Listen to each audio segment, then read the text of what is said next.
성탄 주일입니다. 내일이면 성탄절이고 정말로 성탄절을 코앞에 두고 있습니다. 여러분, 성탄절의 의미, 예수님이 이 땅에 오셨다는 것은 어떤 의미일까요?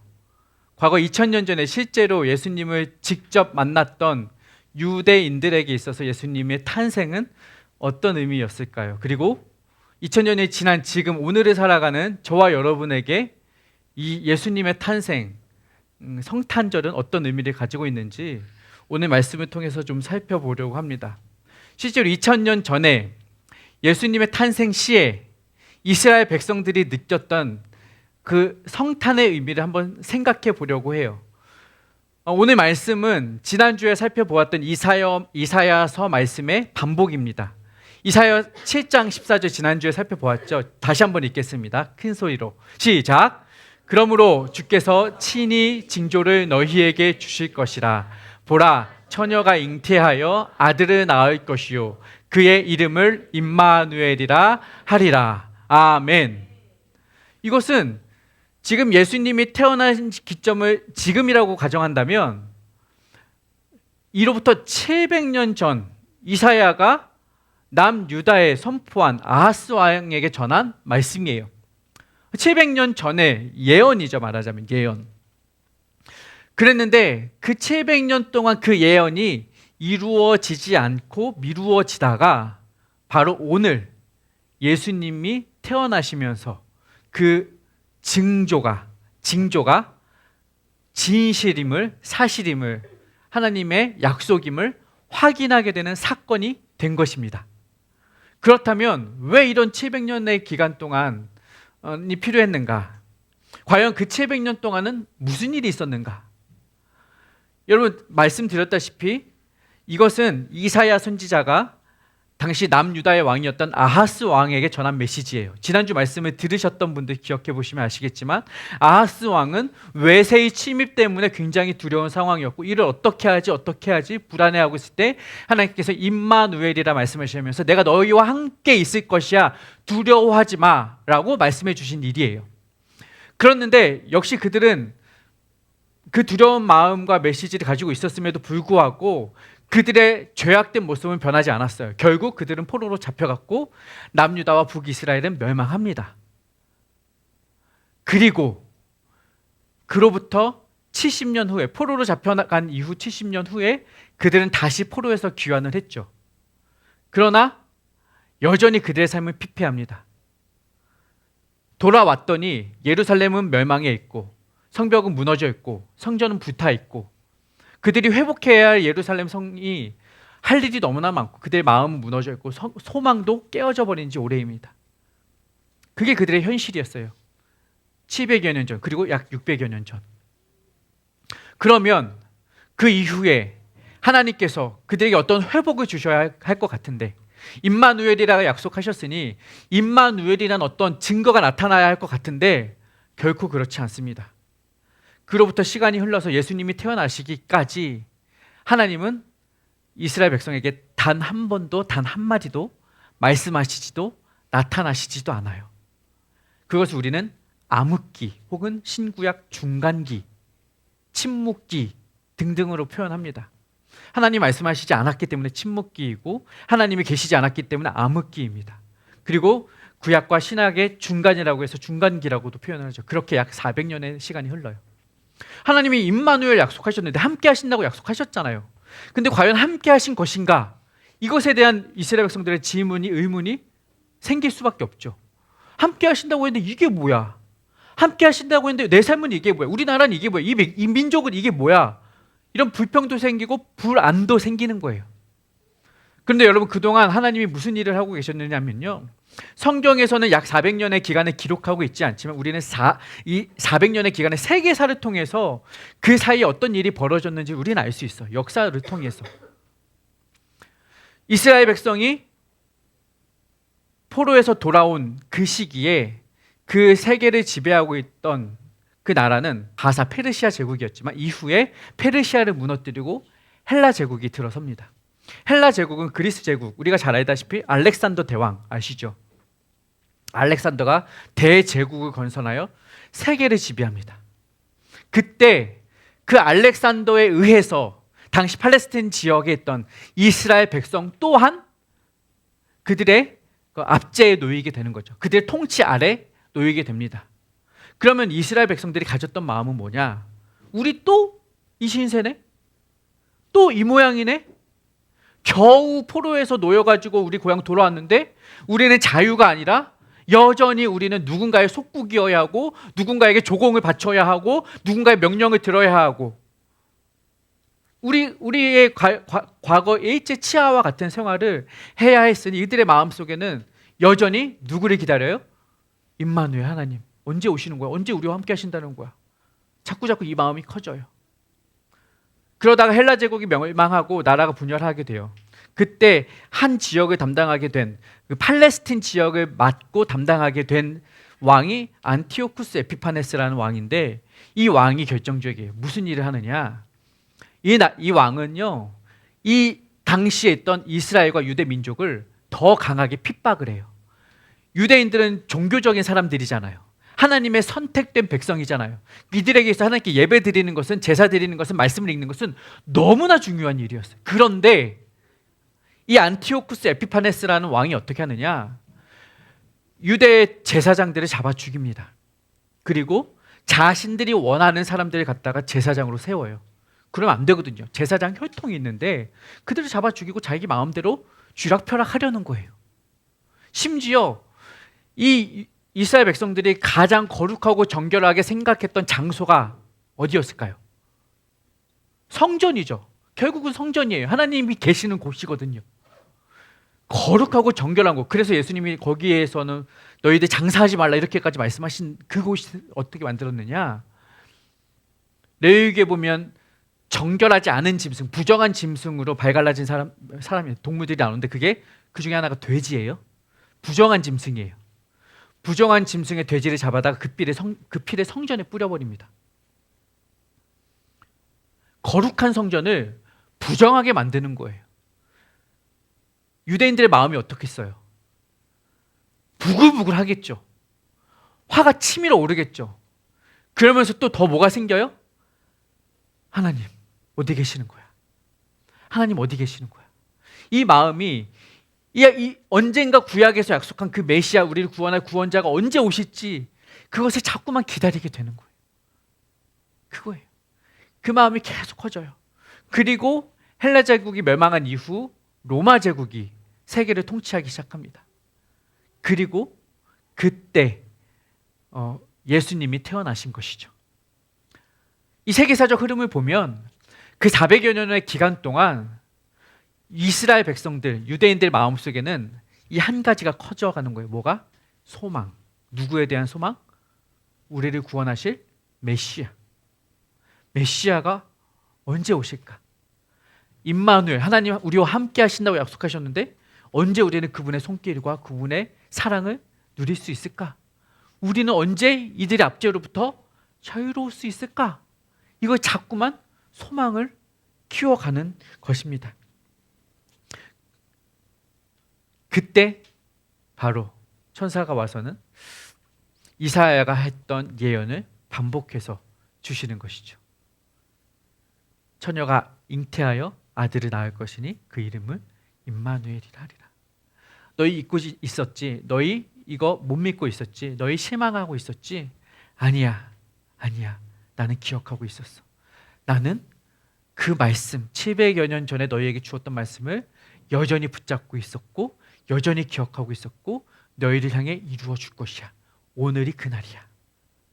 임마누엘, 처녀가 잉태하여 아들을 낳을 것이다 라고 말씀해 주시는 거예요. 여러분, 우리도 우리의 인생을 구원해 주실 것이라는 어떤 절대자에 대한, 우리가 믿는 하나님에 대한 믿음과 소망이 있습니다.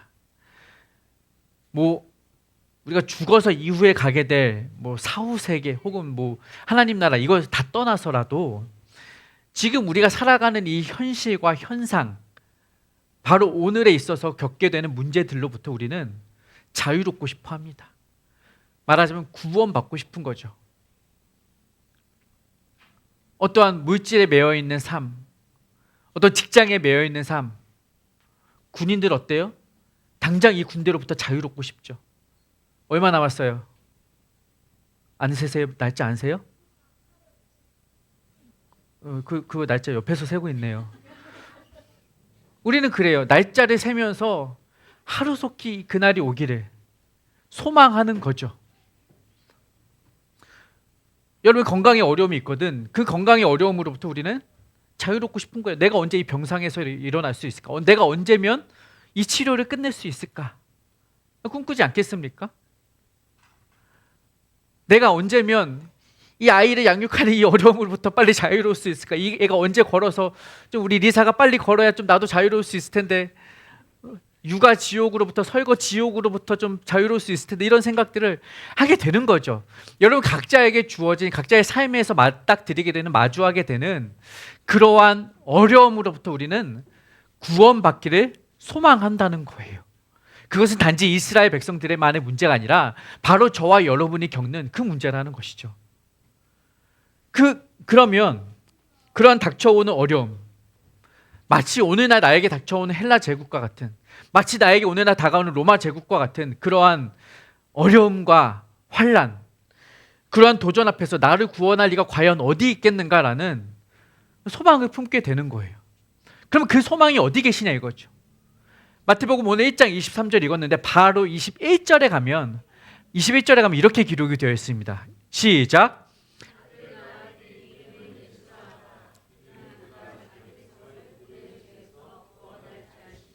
나를 구원할 자가 오셨다라는 거예요. 나를 구원할 자의 이름이 무엇이라고요? 예수라 하라.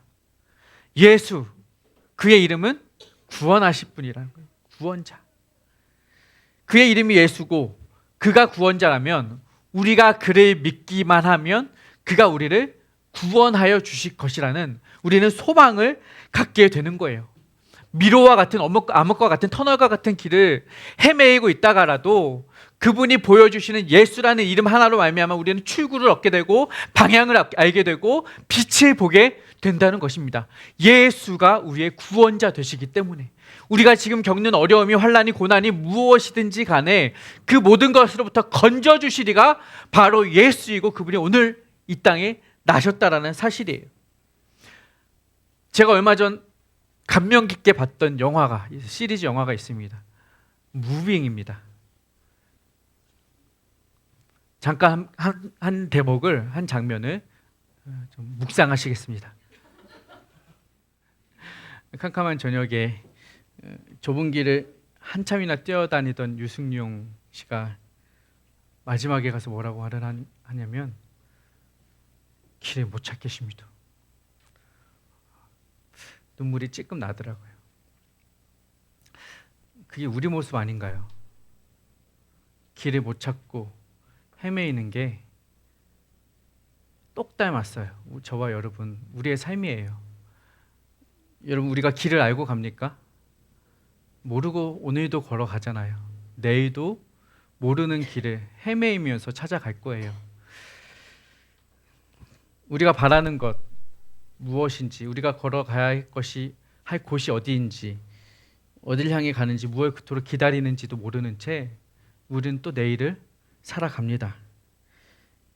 아무리 헤매어도, 아무리 뒤적여 보아도 그냥 마냥 방황하고 표류하는 인생인 것만 같아서 멍하니 서서 길을 못 찾겠다라고 한탄하고 있는 저의 모습들을 발견하곤 합니다.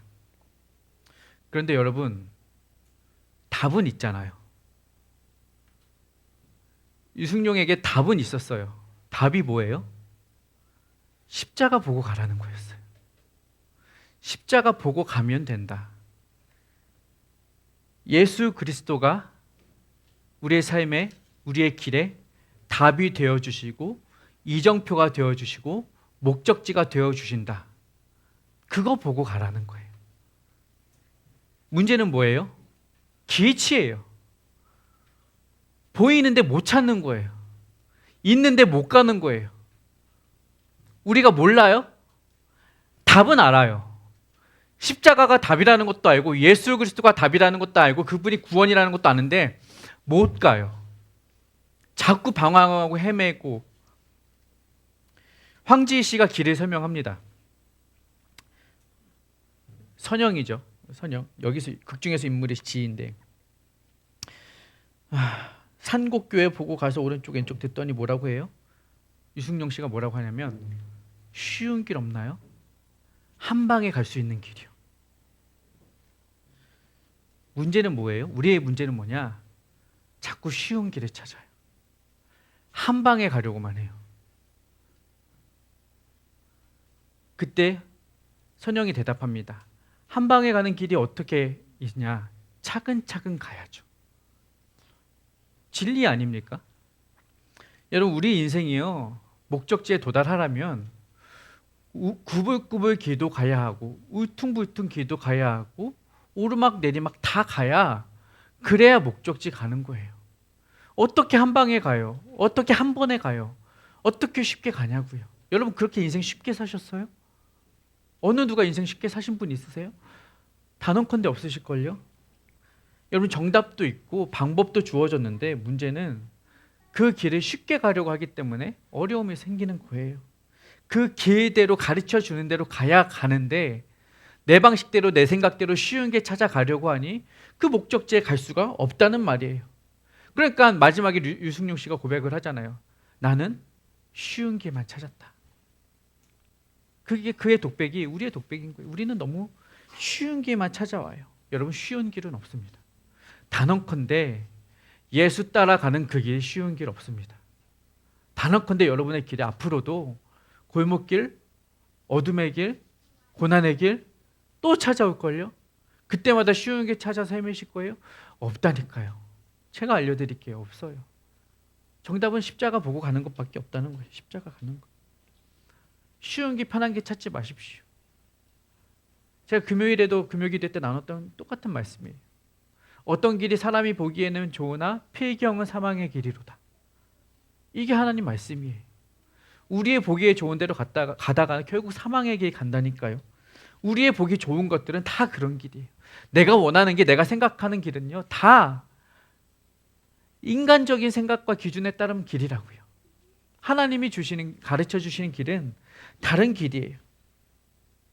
그러면 우리가 언제까지나 길을 못 찾고 헤매일 것이냐? 언제까지나 골목에서 나 혼자 덩그러니 놓여져 있을 것이냐? 아니요. 희망이 있습니다. 그게 바로 임마누엘의 예수님이라는 것입니다. 임마누엘. 하나님이 우리와 함께 계시다. 뭐라고요? 하나님이 우리와 함께 계시다. 그게 임마누엘이에요. 우리가 그 어둠의 길 가는 동안, 그 고난의 길 가는 동안, 오르막길, 울퉁불퉁길, 구불구불 길 가는 동안 하나님이 우리와 함께 계시다는 것이 우리의 소망이에요. 오늘 영상을 보십시오. 한참 헤매던 그에게 찾아오잖아요. 그래서 어떻게 해요? 영상은 나오지 않았지만 결국 어떻게 하냐? 영화 보신 분 아실 거예요. 오토바이 뒤에 태우고 갑니다. 그게 임마누엘이에요. 여기다 저기다 말로만 하는 게 아니라 결국 우리에게 찾아오셔서 우리와 함께 가시는 분, 우리를 태우고 가시는 분, 우리를 데리고 가시는 분, 우리를 잡아서 데리고 끌고 가시는 분이 계시다는 거예요. 그분이 하나님이라는 거예요. 우리가 아무리 그 길에서 헤매고 있을 때 그분은 정확하게, 적확하게 나타나셔서 우리가 반드시 가야 할 그 길로 태우고 데리고 가신다는 거예요. 그게 임마누엘이에요. 내가 너와 함께 하겠다. 그 증표로 아하스 왕에게 임마누엘을 주신 것이고, 그 증표로 고난 중에 있는 이스라엘 백성들의 700년 후에 나타나셔서 동일한 말씀을 해주신 것이랍니다. 결국 그 길을 못 찾으니 내가 너와 함께 가겠다. 임마누엘이라는 거예요.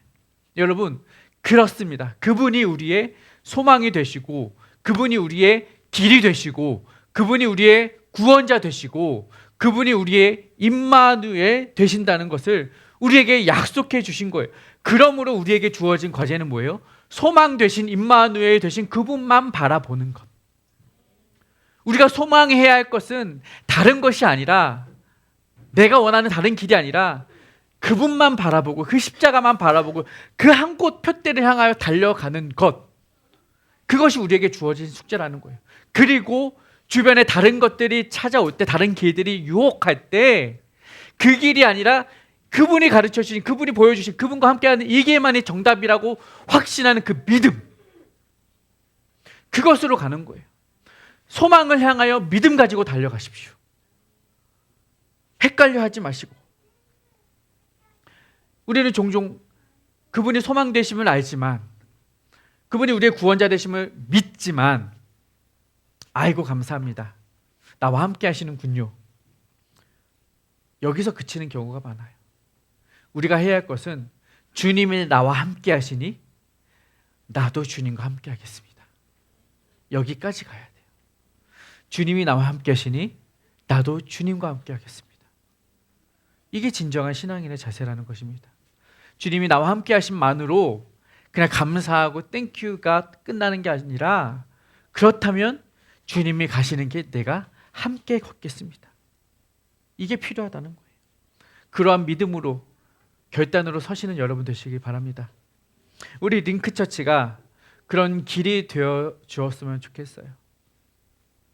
유승룡이 목적지에 도달하지 못했던 또 다른 한 가지 이유가 있습니다. 캐치하셨나요? 왜 못 갔냐? 도시에 뭐가 많아요? 너무 많아요. 오히려 헷갈리는 거죠. 저는 그러면서 생각하고 기도했어요. 오늘 말씀을 준비하면서 우리 링크처치는 그 주변에 헷갈리는 다른 교회가 아니라 정확한 교회, 바른 길을 제시해주는 교회, 바른 복음을 전해주는 교회, 사람들 헷갈리고 현혹하고 유혹하는 교회가 아니라, 이리저리 혼란 주는 교회가 아니라, 그래서 사람들 포기하게 하고 사람들 눈물 짓게 하는 교회가 아니라, 방황하고 있는 이들, 어려움에 고통하고 있는 이들, 방향을 찾지 못하고 있는 영적인 길치들에게 바른 길을 가르쳐 줄 수 있는 교회여야 한다.